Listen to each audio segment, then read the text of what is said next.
Welcome to all of you dear students. Mathematics classes में आप सबका स्वागत है। क्लास 11th मैथमेटिक्स के अंदर आज हम डिस्कस करेंगे एक्सरसाइज 2.3 जो फंक्शन से रिलेटेड हमारी एक्सरसाइज है। इससे पहले हमने जो फंक्शन के सभी बेसिक कॉन्सेप्ट हैं वो आपको अपने लास्ट वीडियो के अंदर मैंने एक्सप्लेन कर दिए थे। आज हम एक्सरसाइज को सोल्व करते हैं और जिसका पहला क्वेश्चन है r is equals to xy such that r is a relation and xy be a ordered pair such that y is equals to 2x. This sign is for all. For all. जो ये उल्टा a है ये किसको denote करता है? For all को। जो xy हमारे पास है वो क्या है? सभी नेचुरल नंबर है, तो अपना r जो रिलेशन है वो ड्राइव होगा नेचुरल टू नेचुरल में। ठीक है, अब अपने को इसमें फाइंड आउट क्या करना है? इसकी डोमेन, कोडोमेन, रेंज और ये बताना है कि क्या ये रिलेशन फंक्शन है, क्या ये रिलेशन फंक्शन नहीं है। ये आपके पास क्वेश्चन नंबर फर्स्ट है, is this relation is a function और नॉट।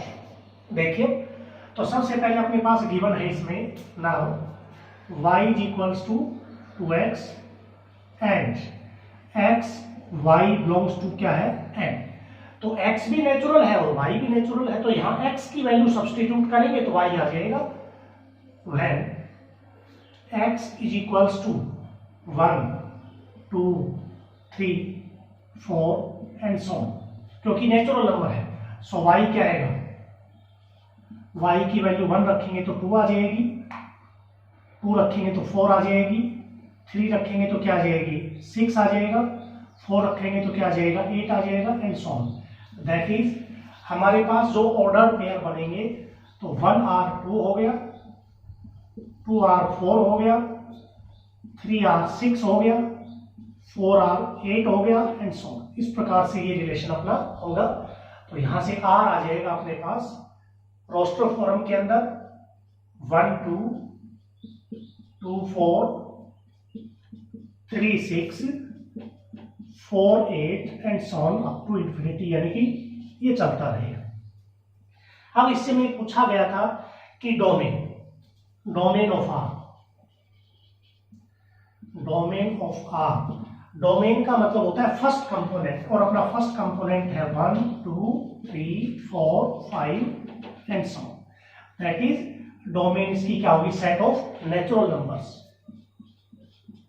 सेट ऑफ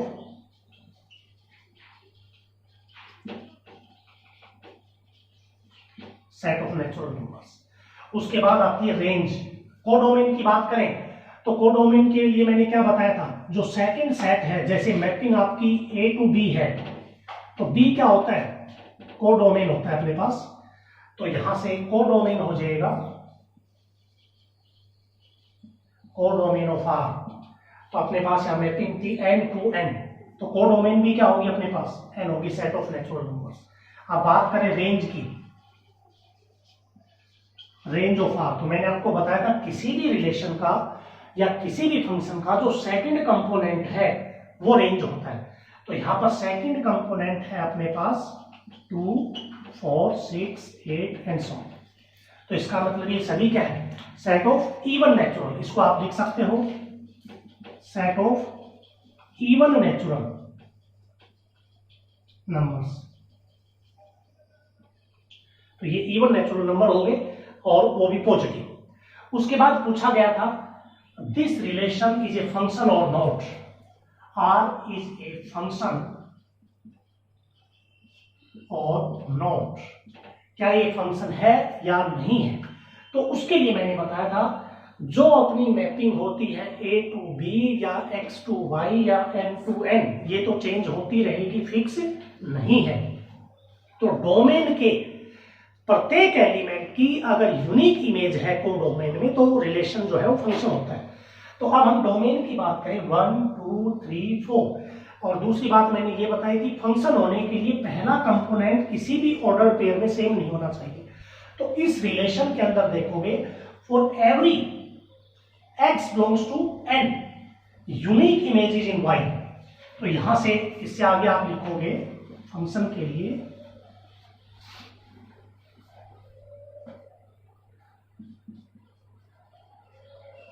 clearly कोई x बिलोंग्स टू n, ये x अपना डोमेन है, has unique images in codomain.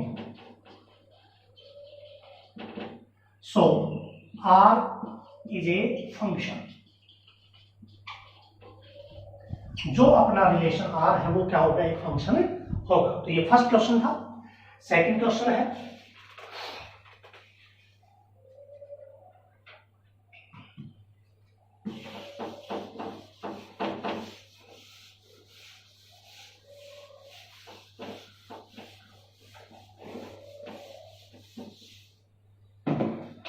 Question number 2 है,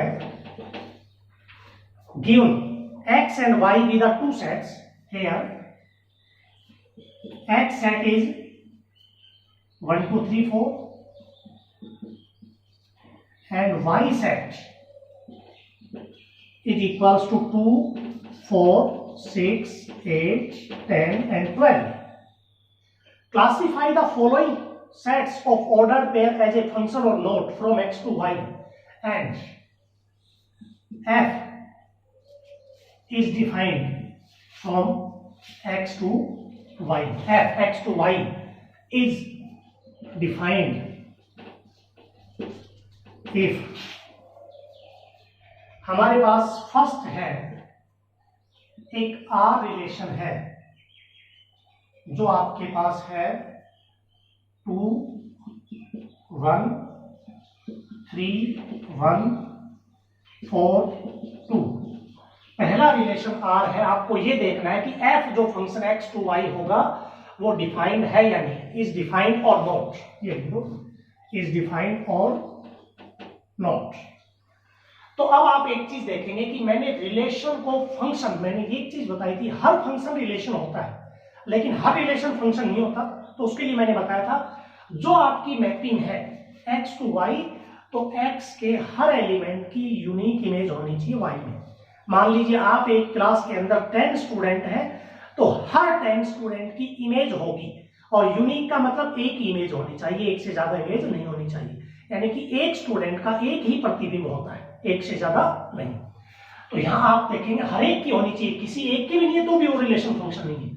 अब जैसे 1 देखेंगे, यहाँ 1 की इमेज ही नहीं है, एक्स टू वाई मैपिंग थी तो 1 की कोई इमेज नहीं, इसका मतलब है 2 की इमेज 1 है, 3 की इमेज 1 है, 4 की इमेज 2 है। तो यहां से लिखेंगे R is not a function, R is not a function because, एक किसी एक का दिखा दो, 1 belongs to x has no images in y, यानी कि आपके पास जो डोमेन का 1 था उसकी कोई इमेज नहीं है, 2 की है, 3 की है, 4 की है, 1 की कोई इमेज नहीं है। तो इसका मतलब R is not a function. ऐसे ही और पार्ट है इसके, सेकंड पार्ट है, हेयर R है अपने पास 1 2 2 4 3 6 4 8। तो यहां आप देखेंगे अगर ये रिलेशन फंक्शन है तो आपके पास जो मैपिंग बनेगी, मैपिंग के ऊपर पूरा फोकस होना चाहिए। x के एलिमेंट 1 2 3 4 की यूनिक इमेज होनी चाहिए y में। तो 1 की इमेज 2, 2 की 4, 3 की 6, 4 की 8, 1 की 2, 2 की 4, 3 की 6, 4 की 8। तो यहां से लिखेंगे R is a function, R is a function because every element in domain that is x belongs to x has unique images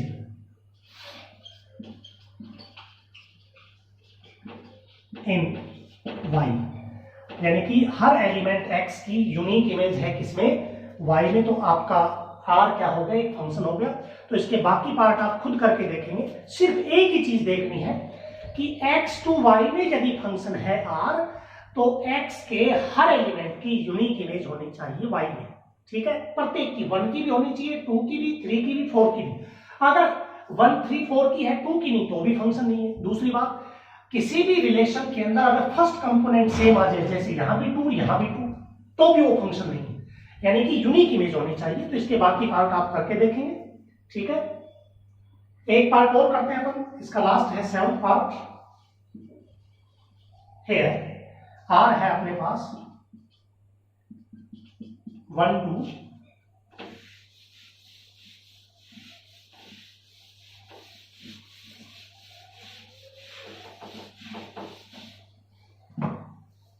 1 2 2 4 2 6 3 8 4 10, ये है आपके पास।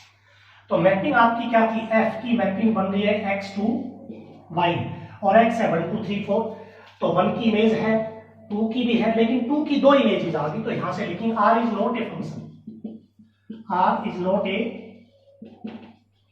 Function because 2 belongs to x, 2 belongs to x has 2 images in y, so that is आप करके दिखा सकते हैं इसमें, that is f2 की इमेज है 4 और f2 की इमेज है 6। तो 2 तो सिंगल एलिमेंट है, लेकिन इसकी इमेज 2 आ गई, तो इसका मतलब ये फंक्शन नहीं है। तो इस प्रकार से आपको सेकंड क्वेश्चन के अंदर डिफरेंट रिलेशंस दिए हुए हैं, आपको ये बताना है कि कौन सा रिलेशन फंक्शन है, कौन सा रिलेशन फंक्शन नहीं है। आगे सोल्व करते हैं हम।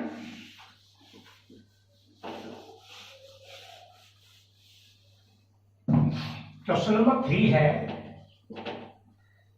एफ एक्स टू वाई कोई फंक्शन है, F X to Y is defined, X to Y defined है such that X is equals to है अपने पास 1 3 5 7 and y is equals to है 0 to 30, 0 1 2 एंड अप टू 30। और हमारे पास जो एलिमेंट फाइंड आउट करना है, find the element of f, y is equals to and y is equals to F X हमारा फंक्शन है, फंक्शन की टाइप आपको बता दी थी मैंने, और ये आपके पास है 2x माइनस 1।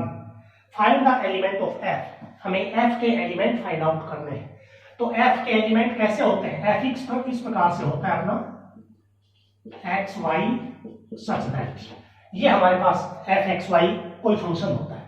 तो इसमें हम क्या करते हैं, x की वैल्यू सब्स्टिट्यूट करेंगे, जो 1 3 5 7 है, y की वैल्यू आती जाएगी अपने पास, when x is equals to 1, क्योंकि x बिलोंग किसमें करता है, कोई भी फंक्शन ड्राइव करने के लिए आप लिखते हो for every element of x belongs to domain, तो ये अपनी डोमेन है। तो डोमेन का हर एलिमेंट जिसकी यूनिक इमेज होगी को डोमेन में, तो डोमेन का एलिमेंट है 1 when x is equals to 1। तो इसके अंदर आप सब्स्टिट्यूट करोगे x की वैल्यू, तो ये y आ जाएगा अपने पास 2 into 1 minus 1, तो 2 minus 1 ये भी 1 आ गया। अब x की वैल्यू हम लेंगे 3, तो y की जगह 3 to 6 minus 1 5 आ गया। x की वैल्यू लेंगे 5, तो y की वैल्यू 5 to 10 minus 1 9 आ गया। और x की वैल्यू लेंगे 7, तो y की वैल्यू 7 to 14 minus 1 ये आ गया 13। तो अपने पास जो फंक्शन हो गया f इज इक्वल्स टू, एक तो हो गया 1 1, एक हो गया अपने पास 3 5, एक हो गया अपने पास 5 9 और एक हो गया 7 13। तो इस प्रकार से अपने को एक फंक्शन लिखना था। कोई भी फंक्शन ड्राइव करने से पहले हमारे पास 2 चीजें होनी चाहिए, एक तो फंक्शन होना चाहिए, वो जरूरी है, जब तक फंक्शन नहीं होगा तब तक आप f नहीं लिख सकते। दूसरी चीज हमारे पास फंक्शन की मैपिंग, जिसमें डोमेन और को डोमेन होती है, मैपिंग के बिना भी फंक्शन ड्राइव नहीं होगा, क्योंकि जब हमें डोमेन के बारे में पता होगा तभी आप x की वैल्यू पुट करेंगे और तभी अपने पास उसकी रेंज आएगी, और वो रेंज ही आपकी क्या होती है, इमेज होती है। ठीक है, तो ये थर्ड क्वेश्चन था इसका। नेक्स्ट हम करते हैं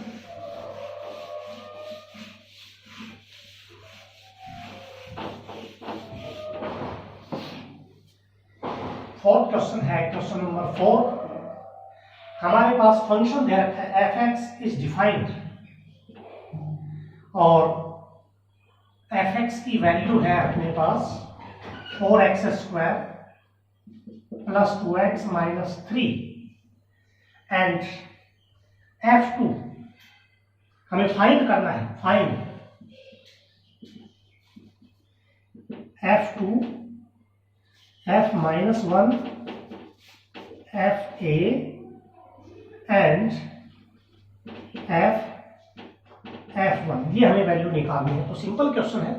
तो f2 का मतलब 2 की इमेज यहां जो लिखी जाती है वो x की वैल्यू है, तो 2 की इमेज निकालनी है, वो कहां से निकलेगी, fx से।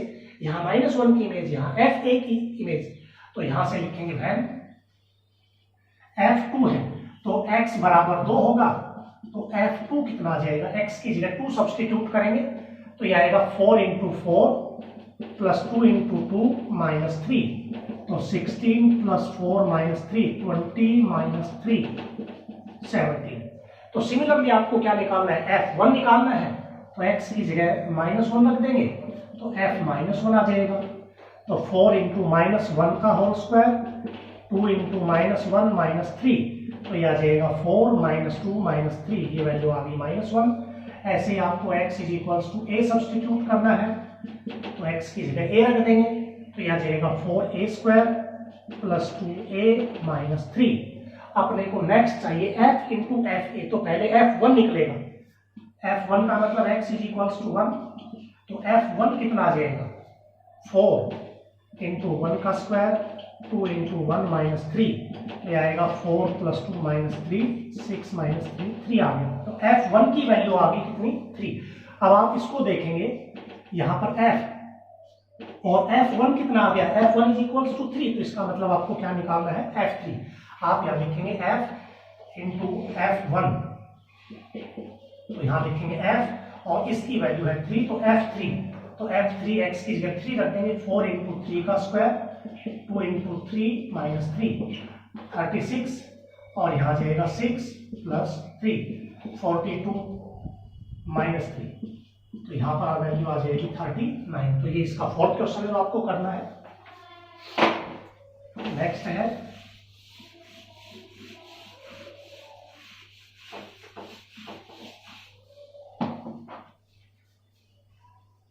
क्वेश्चन नंबर 5 है।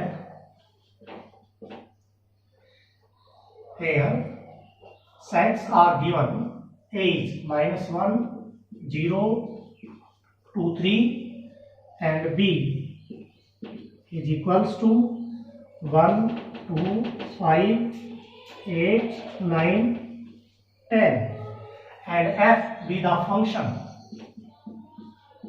x y, क्योंकि कोई भी फंक्शन या रिलेशन लिखते हो उसमें ऑर्डर पेयर ही बिलोंग करते हैं, तो एक्स वाई सच दैट, और ये है अपने पास y = x² + 1 और x बिलोंग्स टू a है और y बिलोंग्स टू b है।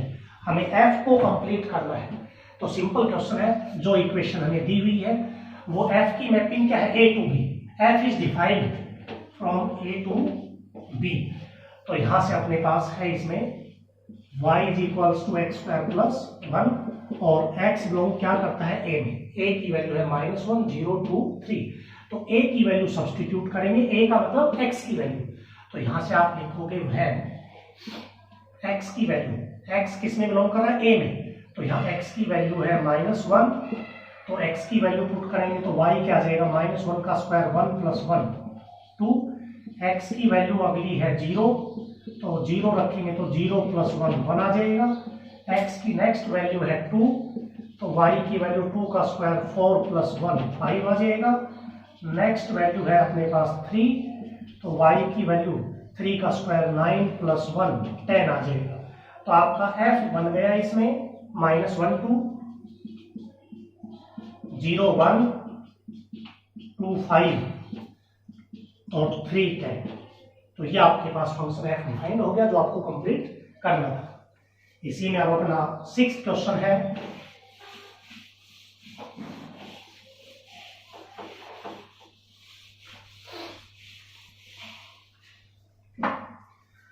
है 6 के अंदर फंक्शन है अपने पास 1 1 2 3 0 -1 -1 3 and be a linear function, be a linear function from z to z, from z to z। अब लीनियर फंक्शन ले लेंगे हम, let y is equals to F X, और ये होता है A X plus B, a linear function. ये आपको बताया था कि y is equals to A X plus B हमारा क्या होता है, लीनियर फंक्शन होता है। अब आप f के ऊपर एक नजर डालोगे तो आप देखेंगे कि 1 1 जो ऑर्डर्ड पेयर है वो f में है, तो इसको क्या लिखोगे आप, इमेज ऑफ 1 इज 1, तो यहां से आप लिखोगे f1 इज इक्वल्स टू 1, यहां लिखोगे f2 इज इक्वल्स टू 3, इसका मतलब है f0 इज इक्वल्स टू -1, और इसका मतलब है f-1 इज इक्वल्स टू 3। कोई भी फंक्शन अगर आपको दिया हुआ है तो हम उसको इस प्रकार से ड्राइव करते हैं, क्योंकि इसको हम पढ़ेंगे इमेज ऑफ 1 इज 1, तो f1 1 हो गया, f2 3 हो गया, f0 -1, f-1 3 हो गया। अब अपने को ab निकालने के बाद ये फंक्शन कंप्लीट होगा। जब आपका a और b आ जाएगा तो हमारा लीनियर फंक्शन पूरा हो जाएगा। तो अब हम क्या करेंगे, इन चारों में से कोई भी दो को सोल्व कर दो। यहां से आप सोल्व करोगे f1 को, तो फंक्शन अपना ये था, x की जगह 1 रखोगे तो f1 बन गया, तो यहां से f1 आपके पास क्या आएगा, ax प्लस b, x की जगह 1 रखा तो ax प्लस b का मतलब a प्लस b, तो आ जाएगा a plus b is equals to 1। f2 x की जगह 2 रखोगे तो यहां भी 2 रखा जाएगा, 2a plus b is equals to क्या है, 3, ये इसकी वैल्यू आ गई। और f0 x की जगह 0 रखोगे तो 0 इंटू a, 0 प्लस b, यानी कि b इज इक्वल्स टू क्या आ गया, -1, और x की जगह -1 रखोगे तो f-1 क्या आएगा, अपने पास आ जाएगा -a plus b is equals to 3। तो आप देखेंगे b तो ऑलरेडी निकल गया अपना। अब a की वैल्यू इन तीनों में से कहीं से भी निकालो, when b is equals to -1, then यहां रख दो b की वैल्यू, a -1, b की जगह -1 रख दिया, इज इक्वल्स टू 1, तो a इज इक्वल्स टू क्या हो गया, 1 + 1 2, तो a भी आ गया तो b भी आ गया, तो यहां से फंक्शन अपना आ गया f(x) बराबर a की वैल्यू है 2a और b की वैल्यू है -1, तो a की वैल्यू जो रखी थी, सॉरी 2x, b ए लीनियर फंक्शन। तो ये अपना लीनियर फंक्शन कंप्लीट हो गया। तो यही अपने को करना था कि फंक्शन दिया हुआ था और लीनियर फंक्शन कंप्लीट करना था। अब अपना नेक्स्ट क्वेश्चन है 7 क्वेश्चन के अंदर अपने को बताना है इवन एंड ओड फंक्शंस, यानी कि इवन कौन से हैं और ओड कौन से हैं। क्वेश्चन नंबर 7 हमारे पास सम फंक्शंस है। पहला पार्ट है इसका y is equals to 3x की पावर 4 5x² प्लस 6। हमें इवन ओड बताना है, इवन फंक्शन। तो अगर आपके पास f माइनस एक्स, अगर fx आ जाए तो इवन होगा, और ओड फंक्शन क्या होता है, f क्रॉस n फंक्शन पढ़ते हैं इसको, f माइनस एक्स यदि माइनस fx आ जाए तो वो ओड होगा, और यदि f minus X not equals to fx और माइनस fx, तो इसका मतलब function is neither even nor odd. तो यहां आप लिखेंगे y का मतलब ये है, y is equal to fx अपना फंक्शन होता है, तो आप इसको ऐसे लिख सकते हो, that is y is equals to fx 3x की पावर 4 माइनस का 5x² प्लस 6। सिंपल क्वेश्चन है, सिर्फ x की जगह इंटरचेंज करना है माइनस x को, इंटरचेंज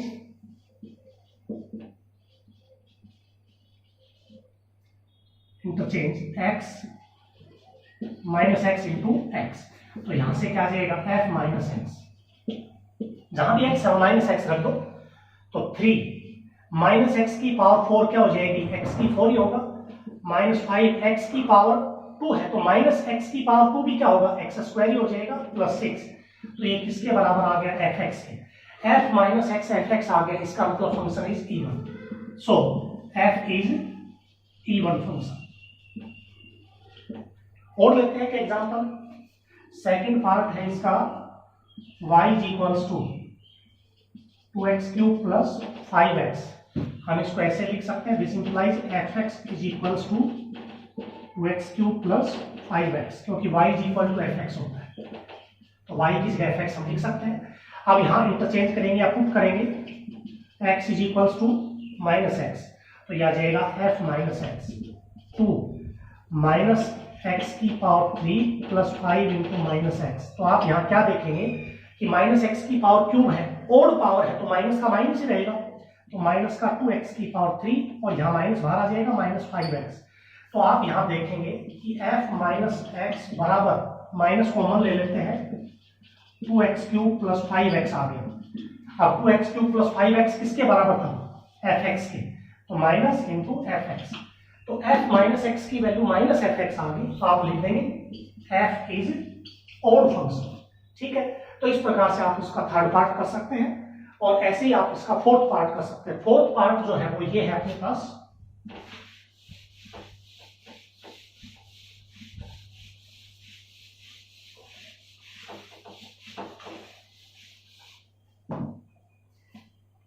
पार्ट 4 है,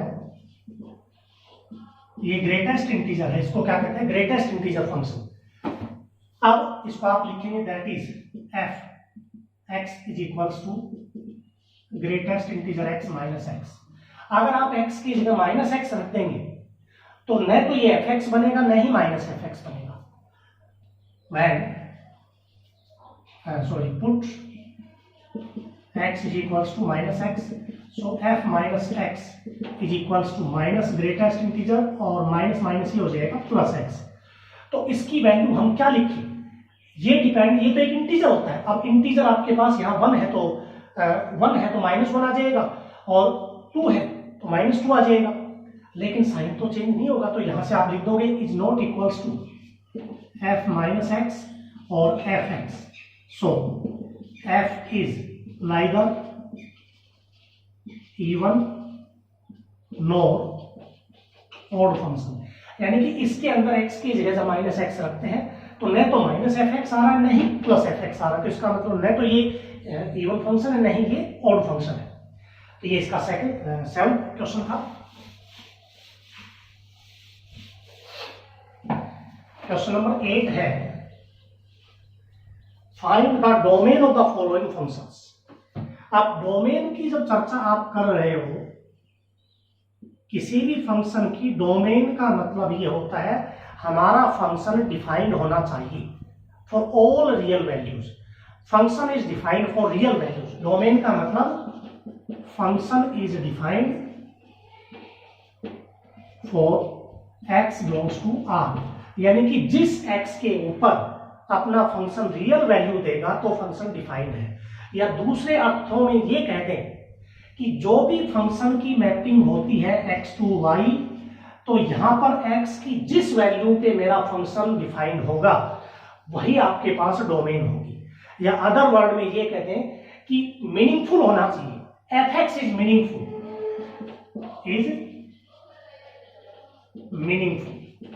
अगर हमारा फंक्शन मीनिंगफुल है x की वैल्यू पर तो इसका मतलब फंक्शन क्या है, डिफाइंड है। अब मीनिंगफुल कैसे नहीं हो सकता, मान लीजिए fx ये है और 1/x आ गया, तो अगर आप x की जगह 0 लिखेंगे तो 1/0 तो नॉट डिफाइंड होता है, इसका कोई मीनिंग नहीं है। तो ऐसे डोमेन के ऐसे पॉइंट जिसके ऊपर इंफिनिटी आ जाए तो वो मीनिंगफुल नहीं है। या रूट में नेगेटिव आ जाता है -1, तो यहाँ रूट नेगेटिव अभी आपने नहीं पढ़ा है +1 में, तो -1 का रूट होता है आयोटा, तो ये भी डिफाइंड नहीं है। तो मीनिंगफुल होने का मतलब ये है कि फंक्शन की वैल्यू एक रियल वैल्यू होनी चाहिए, इंफिनिटी नहीं होना चाहिए, नॉट डिफाइंड। जो 10th में आप लिखते थे इंफिनिटी नहीं लिखते थे, वहां नॉट डिफाइंड लिखते थे, तो उस केस में हमारे पास वो डोमेन नहीं हो सकती। और अगर में आपके पास जैसे कोई भी कॉम्प्लेक्स नंबर आ गया, कॉम्प्लेक्स नंबर अभी नहीं आया अपने पास, तो वो भी डोमेन नहीं हो सकती। तो जब हम डोमेन निकालेंगे तो इन दो चीजों के ऊपर पूरा फोकस रखेंगे कि हमारे पास फंक्शन की रियल वैल्यू आनी चाहिए। क्वेश्चन नंबर 8 है, पार्ट 1 है, लेट फंक्शन अपना होता है y is equals to fx, तो y is equals to root x² minus 3x। Root आ गया, तो मैंने ये बताया था आपको कि हमारे पास जो फंक्शन है एक तो इंफिनिटी नहीं आना चाहिए और दूसरा रूट में नेगेटिव नहीं आना चाहिए, पॉजिटिव होना चाहिए। इंफिनिटी बनता है अपने पास समथिंग अपॉन 0 से, और ये नेगेटिव बनता है अल्टा कॉम्प्लेक्स नंबर में चला जाता है। आपने इमेजिनरी वैल्यू पढ़ी थी 10th क्लास के अंदर, F X has no real value, यानी कि इमेजिनरी वैल्यू का मतलब क्या है, वो यही होता है नॉट डिफाइंड। जहां डिस्क्रिमिनेंट जीरो नेगेटिव होता था, डिस्क्रिमिनेंट क्या होता था, लेस देन जीरो, तो उस केस के अंदर अपने पास क्या होती थी, इमेजिनरी वैल्यूज होती थी 10th के अंदर। तो वही चीज यहाँ है, हमारे पास जो रूट है वो नेगेटिव नहीं होना चाहिए। तो आप यहां से लिखेंगे y is defined if X square minus 3x is no greater than equals to 0, कि हमारे पास y डिफाइंड होना चाहिए कब, जब रूट की वैल्यू 0 हो या 0 से बड़ी हो, क्योंकि अगर रूट नेगेटिव हो गया तो इसका मतलब क्या है, वो नॉट डिफाइंड केस हो जाएगा और वो इमेजिनरी वैल्यू आ जाएगी, रियल वैल्यू नहीं आएगी। तो ये ग्रेटर देन इक्वल टू 0 का मतलब x कॉमन लेंगे तो x minus 3 greater than equals to 0। अब आपको ये कैसे पता चलेगा कि किस वैल्यू के ऊपर 0 या 0 से अधिक आएगा, तो उसके लिए मैं आपको एक सिंपल मेथड बताता हूं कि x की वैल्यू, जैसे आपने इक्वेशन सोल्व की थी, x इंटू एक्स माइनस 3 बराबर 0 होता, तो आप ऐसे लिखते x बराबर 0 और x माइनस 3 बराबर 0, तो x 3 आ जाता।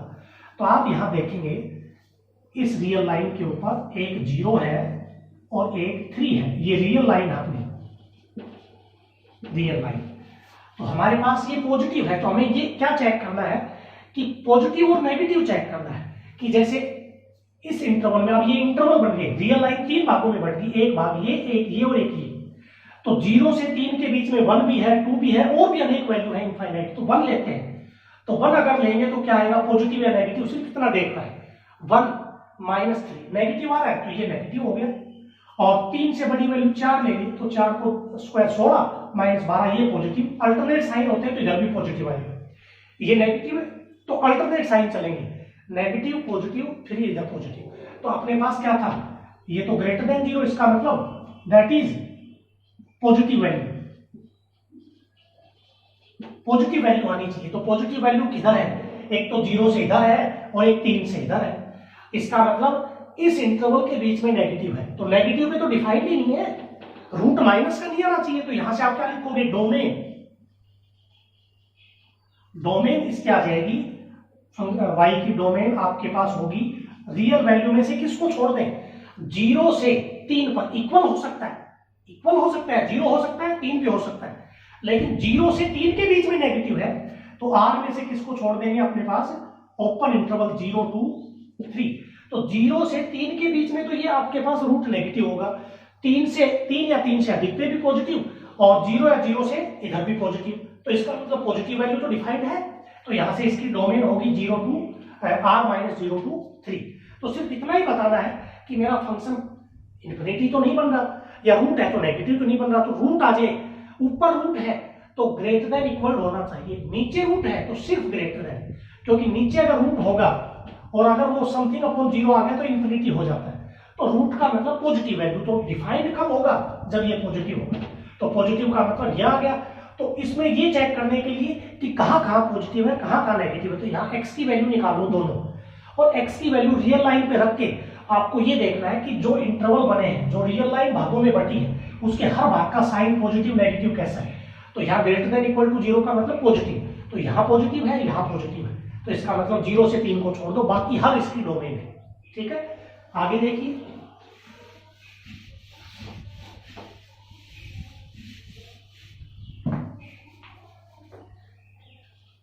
सेकंड पार्ट है 8 का,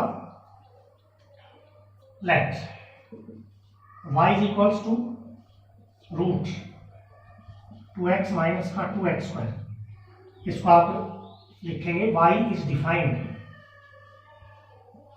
इफ y डिफाइंड होगा, रूट आ गया सेम वही है, तो 2x माइनस का 2x स्क्वायर 0 या 0 से बड़ा होना चाहिए, क्योंकि अकॉर्डिंग टू 10th अगर आप देखेंगे तो डिस्क्रिमिनेंट लेस देन 0 नहीं होता है, तो ये लेस देन 0 तो हो ही नहीं सकता, तो 0 हो या 0 से बड़ा हो।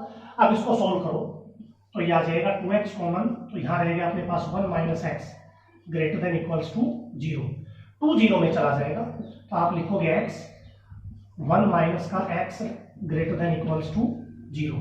तो आप यहाँ एक चीज देखेंगे कि सबसे पहले x को पहले लिखो, माइनस कॉमन ले लो इसमें, तो माइनस कॉमन निकालेंगे तो x minus 1 greater than equals to 0। तो आप एक चीज ध्यान रखना, ये इनइक्वालिटी के साइन है। अगर माइनस एक्स ग्रेटर देन 1 है और इस एक्स को आप उधर लेके जाएंगे, इक्वालिटी में तो ऐसे ले जाते थे आप, एक्स सीधा -1 लिख दिया, लेकिन इनइक्वालिटी के साइन में यदि नेगेटिव को उधर लेके जाना है तो साइन को चेंज करना है अपोजिट। तो यहाँ इस माइनस को जब हम 0 में ले जाएंगे तो x और x -1 ये हो जाएगा लेस देन इक्वल्स टू 0, -0 में चला गया।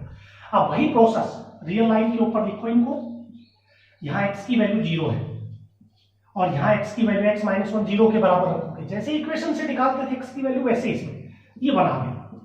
तो अब आपको क्या करना है, सिर्फ साइन चेक करना है कि 1 से बड़ी वैल्यू लेंगे 2, तो यहाँ पर आप रखोगे 2 और 2 -1 ये पॉजिटिव आ रहा है। 0 से इधर लेंगे -1 तो -1 और माइनस माइनस ये भी -2 हो गया, तो माइनस माइनस प्लस, तो ये भी पॉजिटिव, तो ये नेगेटिव। एक का निकालो बाकी अल्टरनेट है। तो यहाँ क्या कह रहा था, that is negative value,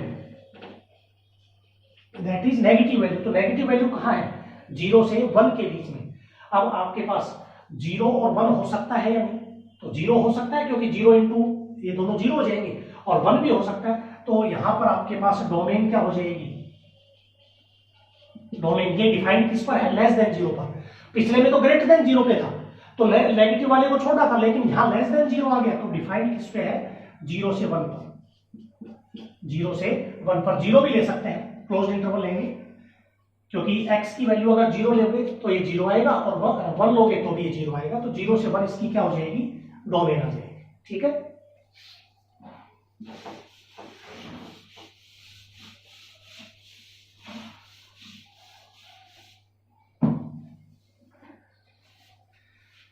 third आप खुद करेंगे, सेम क्वेश्चन है। 4 देखिए, let f(x) is equals to mod x - 5 upon x - 5। तो मैंने आपको बताया था मॉड्यूलस फंक्शन तो हर रियल वैल्यू पे डिफाइन होता है। डोमेन ऑफ मोड, तो यहां से आप लिखोगे डोमेन ऑफ मॉड्यूलस फंक्शन, ये अपनी होती है r, तो इसकी डोमेन तो r होगी। आप इसको ऐसे भी लिख सकते हैं 1/x - 5 इंटू mod x - 5, तो इसकी डोमेन तो r होगी, और इसकी डोमेन ये 5 अगर ले लोगे आप x की वैल्यू, क्योंकि ये आपके पास इन्फिनिटी नहीं बनना चाहिए और रूट में नेगेटिव नहीं बनना चाहिए, तो रूट तो यहाँ है नहीं, तो ये केस तो होगा ही नहीं। अब बात करें इन्फिनिटी की, तो ये इन्फिनिटी बनता है 5 के ऊपर, तो 1/5 - 5 0 होता है। तो यहां से लिखोगे domain of modulus function and domain of 1/x - 5, तो इसकी डोमेन आएगी r - 5। अब यहां से आप लिखोगे सो डोमेन ऑफ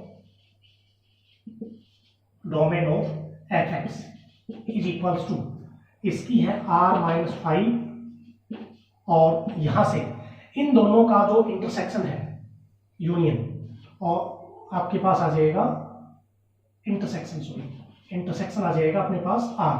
तो इन दोनों का इंटरसेक्शन क्या आएगा, r - 5, क्योंकि इसकी डोमेन तो r थी ही, रियल नंबर था, कोई भी मॉड्यूलस रियल ही होती है, लेकिन इसकी डोमेन ये थी, तो प्रोडक्ट में हमने दोनों को लिखा है, तो इसकी ये है और इसकी ये है, तो इन दोनों का जो कॉमन है वो डोमेन होती है। तो 5 छोड़ दो, कॉमन आपके पास क्या आएगा, r - 5 ही दोनों में कॉमन है, तो ये डोमेन आ जाएगी इसकी। और देखिए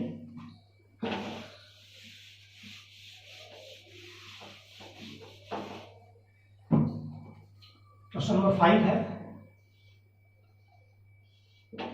8 का 5th पार्ट है, let f(x) is equals to x² + 3x + 5 upon x² - 5x + 4। वही स्थिति आ गई, is a rational function, is a rational function that is qx is not equals to 0। ऊपर वाले की डोमेन ये पॉलिनोमियल है, r है, लेकिन ये 0 नहीं होना चाहिए, तो यहां आप लिखोगे f(x), क्योंकि अगर समथिंग अपॉन 0 करोगे, समथिंग ऊपर कुछ भी लिखे नीचे 0 आ गया तो इंफिनिटी होता है, तो ये इंफिनिटी 0 नहीं बनना चाहिए। तो f(x) is defined if x² - 5x + 4 is not equals to 0। f(x) define होगा यदि ये 0 ना हो, तो ये 0 किस पे होता है, इसके दो फैक्टर बनाओ, x - 4 और x - 1 is not equals to 0। तो यहां से x की वैल्यू 4 और 1 के ऊपर तो 0 आएगा, तो यहां से लिखेंगे x is not equals to 4 और x is not equals to 1। तो यहां से लिखेंगे domain of F X, function की जो डोमेन है रियल में से r में से किसको 1 और 4 को छोड़ दो -1 4। इंटरवल का ध्यान रखना, इसमें कर्ली ब्रैकेट लगाया हमने क्योंकि इसमें 1 और 4 ही है। ओपन ब्रैकेट और क्लोज ब्रैकेट के अंदर वो रियल लाइन के सब नंबर शामिल हो जाते हैं, और इसका मतलब सिर्फ 1 और 4 को छोड़ दो। 1 लेंगे तो भी ये नीचे वाला 0 बनेगा, 4 लेंगे तो भी ये 0 बनेगा, उसके अलावा ये 0 बनता नहीं, तो इसकी डोमेन हो जाएगी r-1 4 curly bracket. Last part है इसका,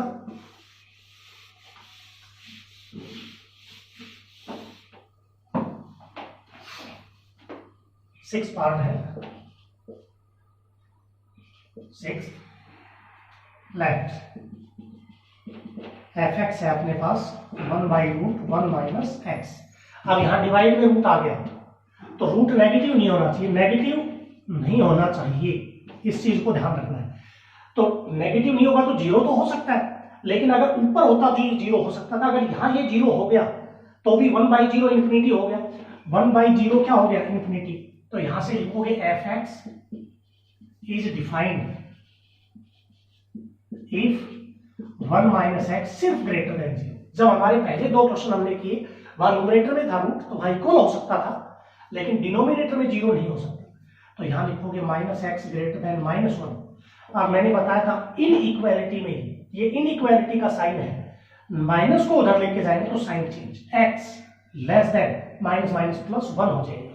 दैट इज x कहां बिलोंग करेगा 1 या इससे इस साइन, तो यह आ जाएगा इन्फिनिटी टू 1 ओपन इंटरवल, क्योंकि इक्वल लगा हुआ है सिर्फ ओपन। तो डोमेन होगी,